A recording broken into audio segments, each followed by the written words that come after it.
Avec notre invité exceptionnel, Michel Onfray. Bonsoir, Michel. Bonsoir. Merci d'être avec nous. Anima, vie et mort de l'âme, de Lascaux au transhumanisme. C'est publié aux éditions Albin Michel. Évidemment, c'est un ouvrage extraordinaire. On va y revenir dans un instant, parce qu'il parle évidemment de l'âme, de notre humanité, mais avec un prisme aussi à travers l'actualité. L'actualité, évidemment, vous êtes aux prises à l'actualité comme nous tous, avec cette vague de contestation contre la réforme des retraites. Est-ce qu'elle est pour vous le symptôme d'un rejet du système? Est-ce que les Français rejettent le système général, ou c'est le rejet d'un homme, c'est-à-dire le président de la République, à vos yeux? C'est la même chose. Je pense qu'il y a un rejet du système qui est incarné par cet homme, et le système, il était incarné par des gens qui précédemment défendaient exactement la même chose. C'est mon dada, mais je dirais depuis Maastricht, on a exactement la même politique. Alors après, on fait semblant de dire c'est la gauche, on dit après maintenant c'est la droite, ça change. Qu'est-ce qu'il y avait vraiment qui distinguait, à part des problèmes de style, Sarkozy, Hollande, Juppé, Fabius, enfin voilà, c'est le même monde. Je pense qu'il y a eu un vrai coup d'État en 2005, quand les Français ont dit qu'ils ne voulaient pas de cette Europe dont ils avaient compris qu'elle ne leur rendait pas la vie facile, et qu'en 2008, que ce soit Sarkozy et Hollande, qui ont dit on va passer par-dessus la tête du peuple, on va demander au Congrès, et les députés qui ont majoritairement voté contre un référendum. Ce qui veut dire qu'aujourd'hui, on a 50% des gens qui ne votent plus.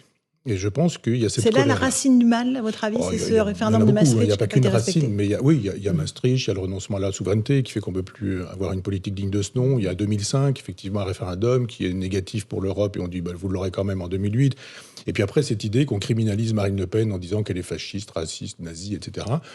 Mais ça, on ne le dit pas pendant l'année, mais on le dit 15 jours avant les élections, en disant maintenant, il va falloir comprendre que vous avez le choix entre Adolf Hitler et Jean Moulin. Donc, et les gens comprennent que finalement, ça ne marche pas comme ça, quoi, et qu'on leur ment, qu'on les trompe, qu'il n'y a plus de démocratie. C'est-à-dire que la colère qui s'exprime à travers certaines personnes dans les manifestations, pas l'immensité des manifestants qui sont pacifiques, c'est une colère qui recouvre, qui a de multiples facettes. Ce n'est pas uniquement contre cette réforme des retraites que les gens sont en colère? Non, je pense que c'est un révélateur. Vous savez, le révélateur, il rend possible la photo qui a été prise précédemment. Le cliché, il est fait en amont, quoi. Je pense qu'il y a une colère, on la voit bien. Il y a plein de grèves tout le temps, en permanence, depuis des années. Il y a des gens qui ne sont pas contents, à l'hôpital, à l'armée, la police, l'éducation nationale. Enfin, une fois, ce sont les dentistes, une fois les notaires. Enfin, on se dit, personne n'est content dans ce pays. Et personne ne prend en main cette colère des Français. Il y a un moment donné où on ne gouverne pas contre le peuple, malgré le peuple, sans le peuple, en lui disant je vous méprise, je vous emmerde, entre guillemets, la citation, puisqu'on sait que c'est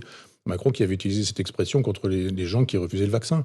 Il y a un moment donné où cette colère, elle déborde, et puis on a des violences. Par exemple, les Black Blocs, c'est autre chose. Ce sont des révolutionnaires professionnels, un peu la milice de Jean-Luc Mélenchon, ça fonctionne comme ça. Ce sont ces sans-culottes. Lui, on sait que c'est un obsédé de Robespierre. Robespierre ne va pas sans le gouvernement révolutionnaire et sans la terreur. Et qu'il y a cette espèce de violence. Mélenchon, à chaque fois qu'il perd une élection, il dit qu'il la gagne. Vous avez vu la législative qui a été perdue dimanche dernier. Ce sont des magouilles politiques. Il n'est pas capable de dire on a voté, on a perdu.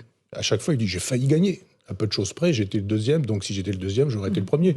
Après, une fois qu'il dit si je perds, j'arrête la politique. Il perd, qu'est-ce qu'il fait? Il veut être élu Premier ministre. Donc à un moment donné, on se dit il y a des gens qui n'ont que le souci d'eux-mêmes et pas du tout le souci de la France, des Français, qui prennent en otage la colère des gens. Cette colère est légitime. Mais il y a juste un moment donné où des politicards professionnels ne peuvent pas stigmatiser les politicards professionnels quand ils en sont. Vous dites le mépris du peuple, mais les députés sont élus par le peuple. Ils ont été élus il y a moins d'un an, Michel Onfray. Le peuple est représenté à l'Assemblée nationale. Et pourtant, il a l'impression de ne pas être justement représenté par les élus. Alors techniquement, vous avez raison. Simplement, si on regarde précisément, je crois que, je n'ai pas le chiffre en tête, peut-être l'aurez-vous, mais 50% des gens ne vont pas voter. Oui. Déjà, quand 50% des gens ne vont pas voter, croyez-vous qu'il y a une légitimité? Après ça, vous avez des gens qui, parmi ceux qui votent, disent voilà, on veut la NUPES ou on veut le Rassemblement national. Et vous avez des gens qui vous disent la NUPES, elle n'est pas républicaine, le Rassemblement national, c'est pas républicain non plus. Donc vous avez voté pour cette Assemblée nationale, mais je ne sais pas combien, un tiers peut-être, je ne sais pas, mais j'ai pas le chiffre en tête, mais vous ajoutez Rassemblement national plus NUPES, on dit non, ces gens-là ne sont pas dans l'arc républicain. Donc on va faire une politique sans eux. Et à un moment donné, vous dites ça ne peut pas marcher non plus.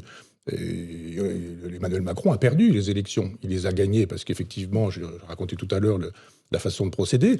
Mais quand vous avez... Le général de Gaulle aurait démissionné, évidemment. Quand vous êtes élu avec 50% des gens qui n'ont pas voté, quand après ça, vous avez une Assemblée nationale qui n'est pas à votre main, soit vous faites une politique qui vous permet d'avoir une Assemblée nationale qui fonctionne, soit vous démissionnez. Mais c'est très dangereux, Michel Onfray, de remettre en cause la légitimité de l'élection et d'Emmanuel Macron et des députés, parce que vous voyez bien que c'est la porte aussi ouverte à tous ceux qui, du côté de la gauche ou de l'extrême droite ou de l'extrême gauche, disent voilà, l'élection, elle n'a pas été légitime. Il faudrait quoi? Mettre un seuil, dire en dessous de 50%, l'élection n'est pas valable, il faut la refaire? Ah, ça peut être ça, moi je pense oui, effectivement. Ou juste redire qu'un chef d'État, c'est pas quelqu'un qui se sert de la France, mais c'est quelqu'un qui sert la France.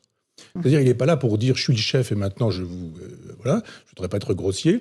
Et c'est pas comme ça que ça se passe. C'est-à-dire que la démocratie, je rappelle quand même, c'est élémentaire. On apprend ça normalement à l'école.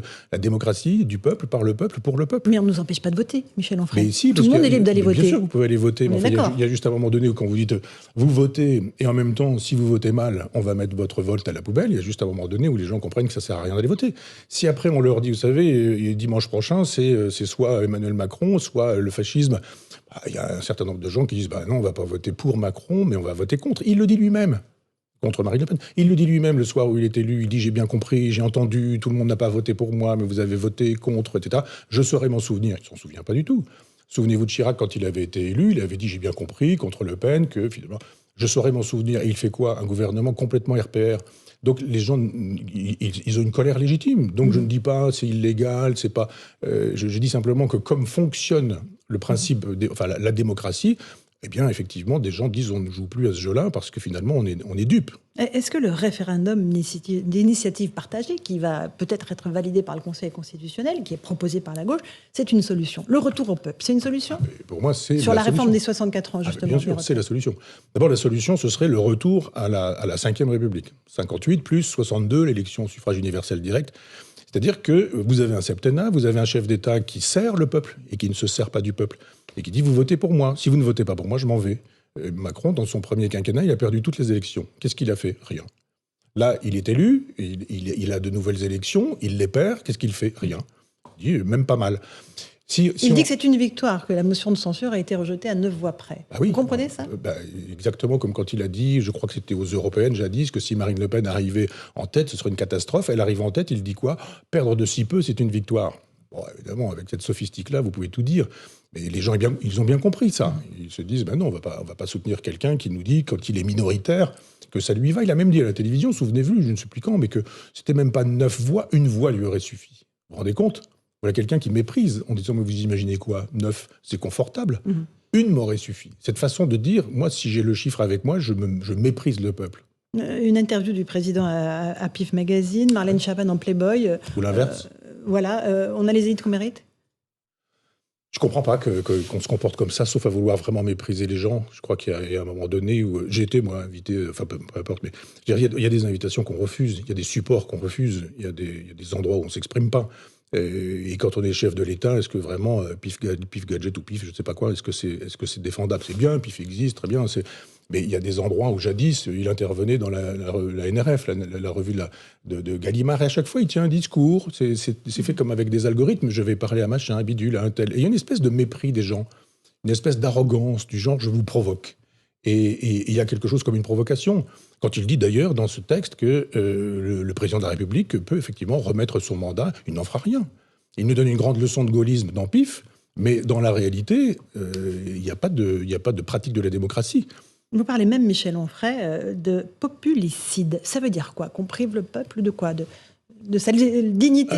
Alors, c'est un mot qui est inventé par Gracchus Babeuf pour parler du génocide vendéen, en disant qu'il y a eu, chez Robespierre et ses copains, la volonté de détruire le peuple vendéen, le peuple de Vendée. Et Gracchus Babeuf dit c'est un populicide. Et donc, comme on m'a dit, vous êtes populiste, on me dit ça régulièrement, je dis oui, moi je suis populiste, il n'y a aucun problème. J'aime le peuple, j'ai envie de défendre le peuple, je pense qu'il faut porter le peuple et qu'un homme d'État, un chef d'État, un homme politique, c'est quelqu'un qui dit mais je ne suis là que par votre force et votre puissance. Donc je suis populiste, ça ne me gêne pas. Et je dis le choix, en plus de ça, c'est populiste ou populicide. Le populicide, c'est celui qui tue le peuple. Et on tue le peuple en disant « je ne vous écoute pas, je vous méprise, vous avez voté, mais je mets votre référendum à la poubelle ». Imaginez qu'Anne Hidalgo, après qu'elle ait demandé aux Parisiens ce qu'ils pensaient des trottinettes, et qu'ils disent 90% ou plus, nous n'en voulons pas, et qu'elle dise « vous l'aurez quand même ». Et à un moment donné, on dirait que c'est un déni de démocratie. Pourquoi est-ce que ce n'est pas un déni de démocratie quand les gens disent de cette ZAD à Nantes qu'ils n'en veulent pas, on leur dit, bon, vous l'aurez quand même. Et à un moment donné, on se dit, si c'est plus la démocratie, si les élections ne font plus la loi, alors il faut nous dire dans quel régime nous vivons. De fait, la démocratie est assez lointaine. Vous parlez même de nihilisme, d'une vague de nihilisme qui frappe la France. Comment frappe-t-elle concrètement ? On pourrait prendre plein d'exemples, mais les deux dont vous venez de parler. Je pense qu'un chef de l'État qui s'exprime dans PIF et une femme politique qui s'exprime dans Playboy, avec quand même, j'ai vu un peu les images. Pour défendre les droits des femmes et dire, voilà, une femme a le droit de disposer de son corps comme elle le veut. Oui, bien sûr. Alors, à tous les droits, bien sûr, on peut faire ce genre de choses. Mais il y a un moment donné où peut-être on pourrait en faire moins dans le verbe, dans la démonstration, dans le narcissisme, ce genre de choses, et un peu plus dans les vies quotidiennes. Les femmes qui souffrent, les femmes qui sont frappées par leur mari, les femmes qui n'ont pas les pensions alimentaires, ou les femmes qui n'achètent pas de dentifrice ou de savon. J'ai vu ça l'autre jour, des gens qui, parce qu'ils sont pauvres, ne peuvent pas acheter des produits, des produits pour leur propre hygiène. Mais il y a une urgence ici, bien plus que de dire je me démontre légèrement dévêtu. On voit un peu de sa cuisse à partir de la hanche, si je me souviens bien sur cette photo, en couverture. Je pense que les femmes méritent mieux que ça. D'accord. Dans ce livre Anima que vous publiez chez Albin Michel, vous faites un constat du déclin de nos civilisations occidentales ou pas ? Ah oui, complètement. Moi, j'ai fait un livre qui s'appelle Décadence pour le montrer. J'en ai fait un autre qui s'appelle Puissance et décadence pour continuer à le montrer concrètement. Et puis Anima, c'est une histoire de l'humanité à partir de l'âme, en disant effectivement que il y a c'est pas le sous-titre, mais le bandeau dit vie et mort de l'âme. Je pense qu'il y a une disparition de l'âme aujourd'hui. Au point qu'Elon Musk nous dit que l'âme, ce sont nos datas. C'est-à-dire les traces que vous laissez sur Internet, c'est vous. Et c'est votre âme. Et ces traces-là, on va pouvoir aujourd'hui les mettre sur une clé USB qui nous permettra, si on veut, de pucer des individus. Elon Musk travaille là-dessus pour faire de telle sorte qu'on vous crée une espèce d'immortalité.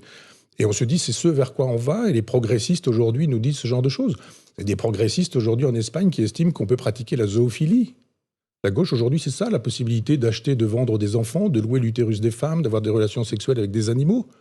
Et on se dit, ou de tolérer les moustiques, parce que ce sont les piqûres de moustiques, parce que ce sont des mamans qui s'en viennent de nourrir leurs petits et qu'il faut vivre avec des animaux liminaires. Donc les animaux ont plus de droits que les enfants. On peut aujourd'hui, avec l'interruption médicale de grossesse, l'IMG, j'entends bien l'IMG, pas l'IVG, avorter jusqu'à l'âge de 9 mois. Oui, exceptionnel, pour des raisons psychosociales. C'est-à-dire qu'en fait, il y a des enfants qui sont moins sacrés que des moustiques. Je pense effectivement que dans une civilisation, quand on peut coucher avec son chien, quand on peut dire attention, ne détruisez pas des moustiques, c'est terrible, mais qu'en même temps on dit vous pouvez détruire un enfant pour des raisons psychosociales, si vous pensez que c'est pas un signe de nihilisme. Vie et mort de l'âme, dans ce livre, vous parlez beaucoup de la religion à toutes les époques. Est-ce que c'est un refuge pour l'âme, pour la sauvegarde de l'âme humaine ou pas ? Mais disons que c'est la religion qui préempte l'âme. C'est-à-dire que je démarre avec des hypothèses sur Lascaux, évidemment, mais après, on a des textes avec les Égyptiens, et on voit bien que ce sont les Assur, Sumer, Babylone, la Grèce, Rome, etc. Enfin bon, jusqu'à aujourd'hui, il y a une dématérialisation. Du moins, l'âme est immatérielle. Et donc, psyché et papillon, en grec, ça veut dire la même chose, c'est l'âme. Donc, il y a quelque chose comme ça d'indicible, mais qui est éternel, etc. Jusqu'à ce qu'on commence à dire, non, elle est quand même un peu matérielle. Descartes nous dit, il y a dans le cerveau une glande pinéale, c'est ce qu'on appelle l'épiphyse aujourd'hui, et il dit, c'est là que se fait la liaison entre la matière et l'esprit. Et puis il y a des philosophes après qui disent, allez laisser de côté un peu l'esprit. L'esprit, c'est de la matière, et donc on matérialise totalement. Et jusqu'à aujourd'hui, alors on passe avec l'homme nouveau, les Jacobins qui nous estiment qu'aujourd'hui, qui estimaient à l'époque qu'on pouvait faire un homme nouveau et faire se croiser les hommes et les animaux. Ça chez Condorcet, il y a ça chez l'abbé Sieyès, il y a ça chez Diderot, qui nous disent, allez, faites des chimères, les hommes, les singes, ça doit pouvoir copuler ensemble, etc., et fabriquons une espèce d'homme nouveau. Et on entend aujourd'hui Sandrine Rousseau nous parler de l'homme déconstruit. Si un homme déconstruit, c'est qu'on peut le reconstruire. Et le principe, c'est l'homme nouveau. Donc je me dis, effectivement, nous arrivons à un moment donné où l'âme est totalement immatérielle, et cette âme immatérielle, cet homme immatériel disparaît au profit d'une âme matérielle qui est assimilable aux data. Dites, mais moi je connais des gens à la campagne qui n'ont pas d'ordinateur et qui n'ont pas de téléphone portable, donc qui n'ont pas de data, donc ils ne sont pas. Ils n'existent pas. Si vous êtes votre trace numérique, alors il y a une humanité qui n'existe pas parce que elle n'est pas traçable. Il y a une négation d'une partie de l'humanité, en fait. La société dans laquelle nous vivons, Michel Onfray, nous amène à effacer des pans entiers des humains. Oui, on déshumanise au sens étymologique. Je pense effectivement que quand on abolit les différences entre les hommes et les femmes, entre les adultes et les enfants, entre les animaux et les hommes, il y a un moment donné où tout se valant, effectivement, on risque plus d'aller au tribunal parce qu'on a tué un petit chat et qu'on en a fait une vidéo que éventuellement de tuer quelqu'un. Je pense à Madame Halimi qu'on a acheté par sa fenêtre avec des cris antisémites et on dit non, ce monsieur il avait fumé un peu de hashish, ce qui s'explique, ce qui se comprend, etc.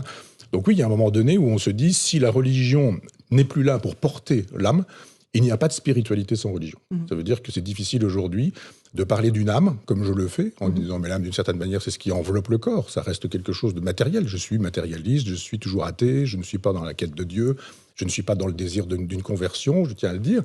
Juste dire, mais redéfinissons un peu l'âme d'un être, c'est son style, son ton, son allure, c'est sa voix, c'est sa silhouette, c'est sa façon d'être. Et ça n'est pas réductible à des datas. Ce qui est inquiétant, c'est que la suite de Anima, le deuxième livre que vous préparez après, s'appelle Barbarie. Oui. C'est-à-dire que c'est la suite logique, c'est qu'on va vers une société barbare. On y est déjà un peu avec tout ce que je vous ai dit. Là, je pense qu'il y a matière vraiment à barbarie. Et je pense que quelqu'un comme Elon Musk est vraiment un personnage qu'il faut regarder de près. Parce qu'avec Neuralink, c'est-à-dire le puçage du cerveau, avec SpaceX, ces fusées qui permettent de quitter la Terre, avec Tesla qui permet de travailler sur l'intelligence artificielle, ces gens-là nous préparent un avenir effectivement qui est, alors pour le coup, post-chrétien, post-moderne, et qui sera total et planétaire. C'est-à-dire là, nous aurons un État civilisationnel planétaire. Il se joue actuellement du côté de la côte ouest des États-Unis, c'est-à-dire chez les Californiens. Et Elon Musk lui-même, qui travaille à l'intelligence artificielle depuis des années, vient de signer une pétition, vous avez vu, où il dit un petit moratoire de 6 mois. C'est fini, c'est parti. C'est l'histoire de l'apprenti sorcier, vous savez, de Paul Dukas, Goethe, et puis Lucien Samosad qui nous raconte cette histoire. C'est parti, et dans l'histoire de l'apprenti sorcier, il y a un sorcier qui calme le jeu. C'est pas l'apprenti, mais le sorcier vient et calme le jeu. Il n'y aura pas de sorcier pour calmer le jeu.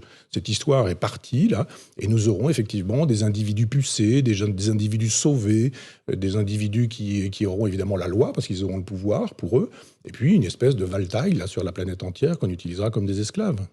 Dans ce livre, vous parlez de l'âme. Il y a une question qui a été évoquée hier sur la fin de vie par la Convention citoyenne, qui s'est prononcée en faveur d'une aide active à mourir. Est-ce que vous êtes favorable à cette aide active à mourir? Je sais que Michel Houellebecq estime que c'est une hérésie. Est-ce que pour vous, ça cadre avec l'âme telle que vous l'avez décrite dans ce livre, Anima? Alors je pense qu'il faut... Oui, je suis pour l'euthanasie, depuis longtemps. J'allais dire depuis toujours, mais enfin, je n'ai jamais changé sur ce sujet-là. Et puis j'ai eu, hélas, la possibilité dans ma vie d'activer une euthanasie, disons-le comme ça. Je crois simplement que c'est comme à l'époque de l'avortement. C'est-à-dire, à l'époque, Giscard avait écrit ses mémoires, dans Le pouvoir et la vie, je crois, où il disait « je suis contre l'avortement », mais en même temps, l'avortement, c'est les femmes peuvent y aller parce qu'elles ont de l'argent en Suisse, etc., puis les autres, ce sont les tricoteuses, et il y a un problème. Donc, je crois qu'il y a un moment donné où le problème, c'est pas pour ou contre l'euthanasie, le problème est mal posé, c'est est-ce que vous êtes pour une euthanasie qui est pratiquée comme elle est pratiquée? C'est-à-dire vous avez des copains qui sont dans un hôpital, qui vous aident, qui font ça en douce et qui se disent « bon, on n'en parle pas », et puis etc. Bon, voilà. Ou alors, France d'en bas, pas de copains, pas d'amis, pas de relations, et là, vous allez souffrir jusqu'au bout. Alors, je dis, mais la question, c'est pas pour ou contre, c'est faire de telle sorte qu'elle ne continue pas à rester comme ça clandestine, comme c'est souvent le cas, mais que légalement, il y ait des dispositions qui nous permettent d'y aller. Maintenant, la possibilité de se suicider, c'est pas une obligation de se suicider. La possibilité de choisir sa mort, c'est pas non plus une invitation à dire à la première infirmière venue, vous pouvez en finir avec cette personne-là, elle occupe un lit depuis trop longtemps. C'est pas ça.